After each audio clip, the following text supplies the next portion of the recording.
నూతన సంవత్సరం నగర ప్రజల జీవితాలలో నూతన కాంతులు నింపాలని క్రైస్ట్ గాస్పల్ చర్చ్ సంఘ కాపరి జోసెఫ్ ఎల్చురి ఆకాంక్షించారు. కొత్త కాకినాడలో గల క్రైస్ట్ గాస్పల్ చర్చ్లో నూతన సంవత్సర ఆరాధనను ఘనంగా నిర్వహించారు. చర్చ్ పాస్టర్ జోసెఫ్ దైవ ప్రార్థన చేసి ఆరాధనను ప్రారంభించారు. చర్చ్ క్వైర్ స్తుతిగీతాలు ఆలపించారు. చర్చ్ పాస్టర్ జోసెఫ్ వాక్య పరిచర్య చేసి దైవ వర్తమానం అందించారు.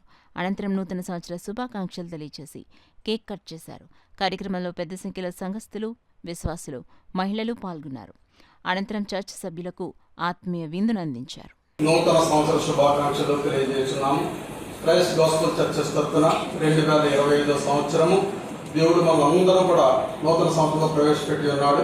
గత సంవత్సరం అంతా కూడా మనం ఏదో విధంగా గడిచిపోయింది అని అనుకుంటున్నాం. కానీ నూతన సంవత్సరం మరి మనకి ఇచ్చి 12 నెలలు సంపూర్ణంగా 365 రోజులు కంప్లీట్గా మన ముందు ఉంచి ఒక ప్రశ్న వేయించున్నాడు. నువ్వు ఏ విధముగా ఈ సమయాన్ని గడుపుతావు అని దేవుడు మనం ఒక ప్రశ్న వేయించున్నాడు. కాబట్టి ఆ ప్రశ్నకు జవాబుగానే మనం ఉండాలని నేను కోరుకుంటున్నాను. కాకినాడ పట్టణ ప్రజలందరూ కూడా దేవుడు దీవించాలని నేను ఆశపడుతున్నాను.